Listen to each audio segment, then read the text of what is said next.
Di belakang Paring, Ayu juga berinteraksi dengan pria lain, yaitu seorang pria yang tidak diungkapkan identitasnya. Namun, nomornya di WhatsApp Ayu dinamakan dengan kata sayang.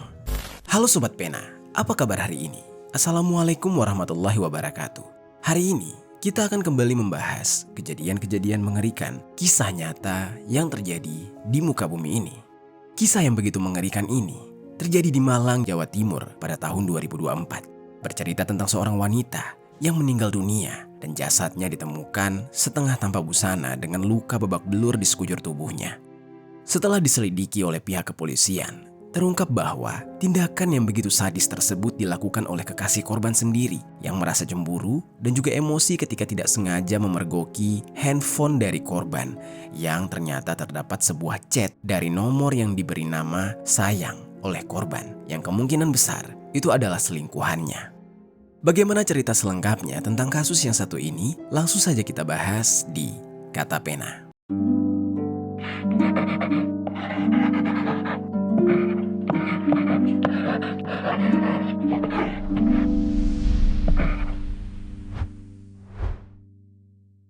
Pemirsa, warga desa Jenggolo digegerkan dengan penemuan mayat di sebuah gubuk pada perkebunan warga. Jasad tersebut diduga korban pembunuhan karena terdapat sejumlah luka di sekujur tubuhnya. Sebelum kita mulai ke ceritanya, jangan lupa untuk subscribe channel ini dan bagikan video ini ke teman-teman kalian. Cerita ini dibuat berdasarkan berita yang sudah beredar dan diterbitkan oleh beberapa media publik yang aku sajikan dan aku rangkum dalam bentuk alur cerita. Kita mulai ceritanya. Oh ya sobat, sebelum itu aku punya sebuah informasi. Kata Pena tergabung ke dalam program YouTube Shopping Affiliate.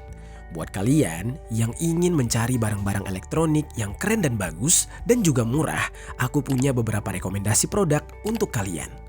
Kalau kalian tertarik, langsung saja cek link produk di pojok kiri bawah untuk pembeliannya.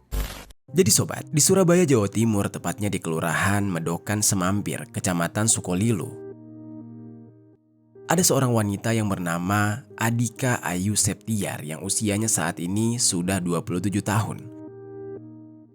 Di usia mudanya tersebut, Ayu diketahui sudah menyandang status sebagai seorang janda. Namun informasi lebih lanjut mengenai status pernikahannya tidak banyak diungkapkan di media manapun. Entah siapa mantan suaminya dan apakah bersama sang mantan dia sudah dikaruniai anak atau belum. Yang jelas, setelah menjanda, Ayu merasa bahwa kehidupannya jadi terasa hambar. Ayu merasa kesepian karena tidak ada sosok yang menemaninya. Untuk mengatasi rasa sepinya tersebut dan mengisi kekosongan yang kerap dia rasakan di dalam hidup, Ayu memilih untuk lebih aktif di media sosial, khususnya Facebook. Melalui platform tersebut, Ayu berusaha menjalin komunikasi dengan banyak orang, berbincang, serta membangun interaksi dengan harapan agar dapat menemukan kembali kebahagiaan yang sempat hilang. Baginya, media sosial menjadi sarana untuk mengalihkan perhatiannya dari kehampaan yang dia alami, sekaligus membuka peluang untuk bertemu dengan seseorang yang mungkin bisa menjadi pendamping hidupnya di masa depan. Lalu seiring berjalannya waktu, Ayu mulai menjalin interaksi dengan beberapa pria yang dia kenal dari Facebook. Salah satunya adalah seorang pria yang 5 tahun lebih tua darinya, yaitu berusia 32 tahun. Pria tersebut bernama Paring M. Nuari. Ternyata tanpa disadari, pria yang terhubung dengannya melalui Facebook tersebut sebenarnya adalah seseorang yang sudah dia kenal sejak lama. Paring ternyata merupakan tetangganya sendiri, karena mereka berasal dari daerah yang sama, yaitu Desa Medokan Semampir, Kecamatan Sukolilo, Kota Surabaya. Lebih dari itu, hubungan mereka bukan sekedar sebatas bertetangga, tetapi mereka juga sudah saling mengenal sejak kecil. Namun saat itu, Paring tidak lagi tinggal di kampung halaman mereka. Dia sudah merantau dan menetap jauh dari tempat asalnya karena pekerjaannya sebagai buruh tani di Dusun Jambi Gede, Desa Kanigoro, Kecamatan Pagelaran, Kabupaten Malang. Perasaan nyaman pun mulai muncul karena mereka saling mengenal sejak lama.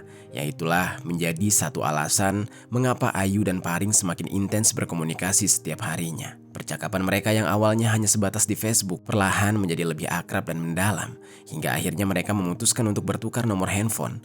Dan dari sanalah hubungan mereka semakin erat karena kini mereka dapat berkomunikasi lebih pribadi dan lebih sering. Meski ibaratnya hanya sekedar daring saja, tidak membatasi keduanya untuk saling memberikan perasaan nyaman, bahkan hingga mulai tumbuh perasaan saling cinta di hati mereka. Dan seiring berjalannya waktu, kedekatan yang teriring dengan perasaan cinta mereka yang semakin besar membuat keduanya akhirnya meresmikan hubungan sebagai sepasang kekasih. Hingga sampai hubungan keduanya sudah berjalan selama 2 bulan. Walaupun selama 2 bulan tersebut mereka hanya berkomunikasi lewat chat, rupanya tidak mengurangi rasa cinta mereka. Setiap hari mereka saling mengirim pesan, berbagi cerita dan menunjukkan kasih sayang melalui kata-kata. Hanya saja, seperti pasangan yang kerap menghabiskan waktu bersama, mereka juga menginginkan hal itu.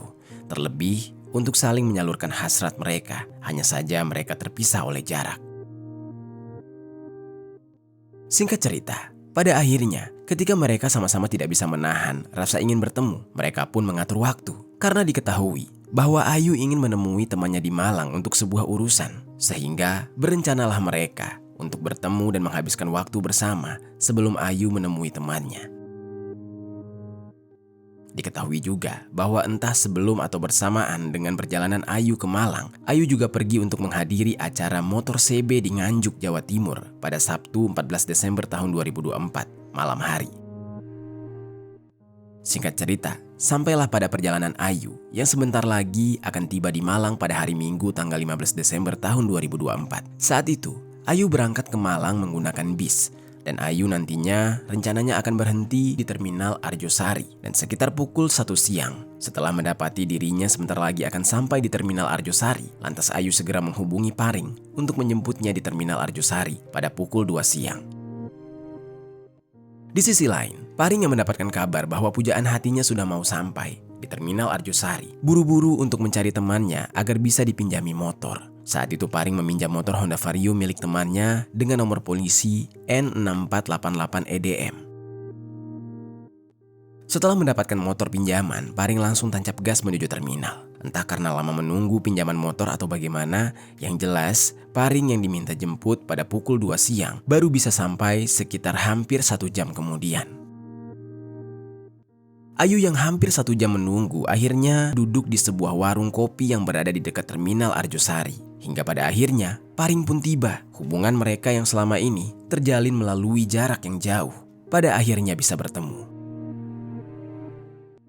Setelah saling menyambut satu sama lain, mereka berdua pun sepakat untuk pergi dari tempat tersebut. Selama dalam perjalanan, Paring kemudian menanyakan kepada Ayu mengenai mau kemana mereka untuk menghabiskan waktu bersama. Dia bertanya, "Kamu maunya kita kemana?" Kurang lebih begitulah tanya Paring kepada Ayu, yang langsung disahut oleh Ayu kurang lebih seperti ini. "Terserah, yang penting kita jalan-jalan."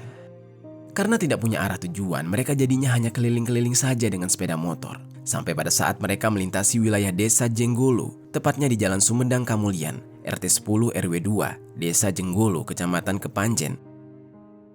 Mereka di saat itu terguyur hujan yang lebat. Karena tidak mau basah kuyup, keduanya akhirnya memutuskan untuk mencari tempat meneduh. Mereka pun berteduh di sebuah gubuk gazebo di tengah persawahan dan kebun tebu. Tempat tersebut benar-benar sepi, dan setelah sebelumnya hanya berkeliling dan bermesraan di atas motor, kini keduanya langsung melepas kerinduan mereka dengan berinteraksi secara langsung.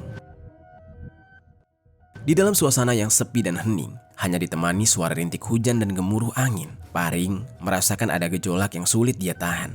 Selama ini, rasa ingin bertemu yang sudah menumpuk di dalam hatinya seakan mencapai puncaknya. Hasrat yang dia pendam ingin sekali dia lampiaskan, mendorongnya untuk mengungkapkan kepada Ayu. Di saat itu, Paring bertanya kepada Ayu, apakah dia mau untuk melakukan hubungan badan. Ayu di saat itu menyambut pertanyaan tersebut dengan sangat canggung, namun nampaknya antusias. Hingga pada akhirnya, Ayu mulai melepaskan pakaiannya dan kemudian mereka melakukan hubungan tersebut. Namun sobat, alih-alih semakin bahagia dan semakin dekat satu sama lain setelah melakukan hubungan itu, justru sebuah kejadian yang tidak terduga terjadi dan mengubah suasana dalam sekejap. Tidak lama setelah momen intim mereka berakhir, Ayu kemudian memeriksa handphonenya, di mana saat itu Ayu menerima pesan dari seorang pria. Rupanya sobat, di belakang Paring, Ayu juga berinteraksi dengan pria lain, yaitu seorang pria yang tidak diungkapkan identitasnya. Namun, nomornya di WhatsApp Ayu dinamakan dengan kata sayang. Saat Ayu tengah membuka aplikasi pesan singkat tersebut, Ayu tidak menyangka ternyata secara diam-diam Paring memperhatikan handphonenya, termasuk melihat kontak seseorang dengan nama Sayang tersebut. Melihat kenyataan yang begitu sakit di hatinya, benar-benar mengiris hati. Seketika emosi Paring memuncak. Dia langsung memastikan apa yang dia lihat tersebut. Dia bertanya, "Itu siapa? Kenapa kok tulisannya Sayang?" kata Paring sambil emosi. Dalam kepanikan, Ayu lantas berdalih, "Cuma temen kok, bukan siapa-siapa." Tentu saja Paring tidak langsung percaya begitu saja. Dia pun berkata, "Mana ada teman tapi manggilnya Sayang." Dan dengan emosinya, Paring benar-benar tidak bisa menahan amarah, di mana setelah pertanyaan terakhirnya tidak dijawab, Paring kemudian langsung merebut handphone Ayu yang disusul dengan pukulan ke arah wajah bagian kiri dengan sangat keras. Saking begitu kerasnya, Ayu kemudian sampai terjatuh. Ketika Paring melihat Ayu terjatuh, Paring menggunakan kesempatan tersebut untuk melampiaskan segala emosinya yang tidak terkendali. Karena cemburu buta, Paring dengan keji menginjak-injak dada Ayu. Ayu yang mendapatkan serangan yang begitu brutal oleh orang yang dia cintai dan baru saja dia temui. Dia berusaha untuk menghentikan aksi pria tersebut dengan memohon dan meminta pertolongan. Dia sampai berteriak-teriak. Namun sobat, karena derasnya suara hujan menyamarkan teriakan Ayu dan belum sampai ada yang mendengar suaranya, dengan bengis, Paring kemudian mengambil sebuah meja kayu yang ada di gubuk tersebut dan menghantamkan meja tersebut ke arah Ayu sebanyak 2 kali. Sampai pada akhirnya, Ayu yang mendapatkan hantaman langsung sekarat. Semakin kejinya lagi, ternyata di tengah kondisi Ayu yang sangat mengenaskan tersebut, Paring malah kembali menyalurkan hasratnya dengan kondisi Ayu yang lemah. Dia di saat itu merudah paksa Ayu. Paring di saat itu merasakan dirinya puas, namun kepuasan tersebut hanyalah berlangsung sesaat. Karena tidak lama setelah itu, Paring barulah panik karena dia menyadari bahwa ternyata Ayu tewas akibat perbuatannya. Di dalam kepanikannya, Paring langsung buru-buru hendak pergi. Namun sebelum pergi, Paring tergoda dengan harta benda milik Ayu. Dia memutuskan untuk membawa handphone merek Vivo Y27 milik Ayu. Dan sebenarnya saat itu Paring juga ingin mengambil dompet milik Ayu. Namun rupanya di dalam dompet Ayu tidak ada isinya selain kartu-kartu. Karena tidak ada isinya, lantas Paring tidak jadi mengambil dompet milik Ayu. Dan Paring yang tidak ingin dia dicurigai, kemudian langsung tancap gas melarikan diri pulang ke tempat kerjanya di Dusun Jambi Gede, Desa Kanigoro, Kecamatan Pagelaran, Kabupaten Malang. Dia meninggalkan jasad Ayu tergeletak dalam kondisi setengah tanpa busana. Di saat itu, kondisi Ayu benar-benar mengenaskan. Dia meregang nyawa di tengah-tengah sawah di bawah rintik hujan yang deras dan tidak ada yang menolongnya. Hingga waktu pun berlalu, hujan lebat juga sudah mereda. Sampai pada keesokan harinya, sekitar pukul 7.30, ada seorang petani yang bernama Rai yang merupakan buruh tani yang hendak menuju ke sawah. Dia ingin menggarap sawah. Di tengah perjalanannya, dia sempat melintasi desa Jenggolo. Tiba-tiba saja Rai mencium aroma yang tidak sedap. Awalnya, Rai ingin mengabaikan hal tersebut. Namun aromanya terasa sangat mencurigakan, sehingga membuat Rai penasaran untuk mencari sumber aroma tersebut. Dia mengikuti dari mana sumber bau busuk ini. Dan rupanya, aroma busuk ini berasal dari sebuah gubuk gazebo di tengah persawahan dan juga kebun yang jaraknya hanya sekitar 100 meter dari jalan setapak. Saat semakin didekati, betapa terkejutnya dia. Ketika itu dia melihat seperti ada yang tidak beres. Ada sebuah benda yang sudah digerogoti lalat dan terlihat seperti jasad seorang wanita tergeletak di atas gubuk gazebo. Ketika dia memperhatikan, ternyata benar itu adalah jasad wanita. Melihat temuan tersebut, Rai langsung buru-buru berteriak minta tolong, melaporkan ke Carik Desa Jenggolo yang bernama Sunarko untuk membantunya memastikan apakah yang dia lihat itu benar jasad seorang wanita. Setelah itu, Rai dan Sunarko kembali ke tempat tersebut. Setelah mereka memastikan ternyata benar di gubuk gazebo tersebut ada jasad wanita yang sudah mulai berbau busuk. Dan mereka berdua langsung memanggil perangkat desa dan melaporkan ke Polsek Kepanjen. Tidak lama setelah mendapatkan laporan, tim kepolisian langsung datang ke lokasi dan rupanya benar ada jasad seorang wanita yang tergeletak setengah tanpa busana dalam kondisi yang mengenaskan. Polisi menemukan wajah dari jasad wanita ini sudah babak belur. Dan di lokasi kejadian polisi mengamankan sejumlah barang bukti, yaitu barang-barang yang berserakan milik korban. Dan di antaranya ada tas lempang berwarna merah yang terdapat dompet di dalamnya. Di mana di dalam dompet juga terdapat kartu-kartu milik korban, termasuk kartu identitas korban yang membuat polisi dengan cepat mengidentifikasi jasad wanita itu yang rupanya merupakan jasad wanita berusia 27 tahun bernama Adika Ayu Septiar, warga desa Mendokan Semampir, Kecamatan Sukolilo, Kota Surabaya. Terdapat juga obat-obatan, helm berwarna hitam, pakaian, serta sepatu milik korban. Guna mengungkap kasus ini, polisi melakukan sejumlah pemeriksaan, termasuk meminta keterangan saksi. Sementara itu, Satuan Reserse Kriminal Polres Malang juga mengevakuasi jasad wanita 27 tahun tersebut menuju Rumah Sakit Umum Daerah Kanjuruhan, Kabupaten Malang untuk melakukan proses otopsi. Indikasi dugaan kalau dia dieksekusi sangat terlihat dari hasil otopsi. Di antaranya, tengkorak retak akibat pukulan benda tumpul dan luka memar di organ intim korban. Selain itu juga ditemukan luka tanda-tanda kekerasan seperti memar di pelipis dan mata kanan, kening bagian kanan, hingga bibir bawah korban. Sementara perkiraan meninggalnya korban adalah 24 jam sampai 36 jam sebelum otopsi dilakukan. Selain itu, kemungkinan besar korban sempat dirudak paksa saat masih hidup. Setelah berhasil mengidentifikasi jasad dari korban, polisi saat itu pun langsung memberikan kabar duka ini kepada pihak keluarga Ayu. Mendengar kabar itu, pihak keluarga di saat itu tidak percaya. Mereka pikir Ayu aman-aman saja di saat dia pergi ke Malang. Pihak keluarga mengatakan jika mereka terakhir bertemu Ayu saat Ayu pamit meninggalkan rumah pada Sabtu 14 Desember tahun 2024, di mana saat itu salah satu keluarga sempat mengantar Ayu ke terminal. Namun Ayu tidak mengungkapkan tujuannya kemana. Selain itu, status WhatsApp yang Ayu bagikan, pihak keluarga mengetahui bahwa Ayu sempat menghadiri acara komunitas motor CB di Nganjuk. Acara itu diselenggarakan juga pada Sabtu 14 Desember tahun 2024 malam hari. Namun setelah itu, sudah tidak ada lagi kabar dari Ayu. Bahkan sudah tidak ada lagi status WhatsApp-nya. Dan pihak keluarga juga tidak mendapatkan kabar lagi. Hati mereka terasa hancur saat mereka mendapatkan kabar dari Ayu. Namun rupanya kabar tersebut adalah kabar terakhir, yang mana Ayu pergi dengan cara yang benar-benar mengerikan. Dalam kedukaan yang mereka rasakan, pihak keluarga menyerahkan semuanya kepada polisi. Mereka ikhlas, mereka meminta polisi untuk serius mengusut kasus meninggalnya Ayu. Dan berharap jika memang Ayu meninggal dunia karena dihabisi oleh orang lain, polisi dapat segera menangkap pelakunya dan menghukumnya seberat-beratnya. Setelah proses pemeriksaan pada jasad Ayu dilakukan, jasad Ayu pun akhirnya dijemput oleh keluarga untuk disemayamkan dan dimakamkan secara layak.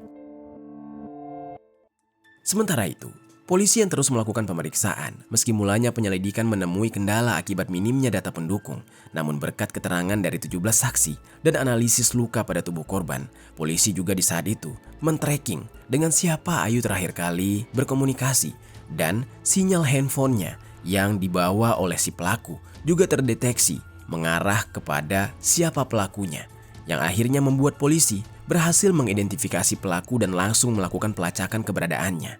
Di saat itu, polisi langsung mengajar pelaku yang merupakan seorang pria yang bernama Paring, dan Paring berhasil ditangkap di tempat kerjanya di Dusun Jambi Gede, Desa Kanigoro, Kecamatan Pagelaran, Kabupaten Malang pada hari Rabu, tanggal 18 Desember tahun 2024, malam hari.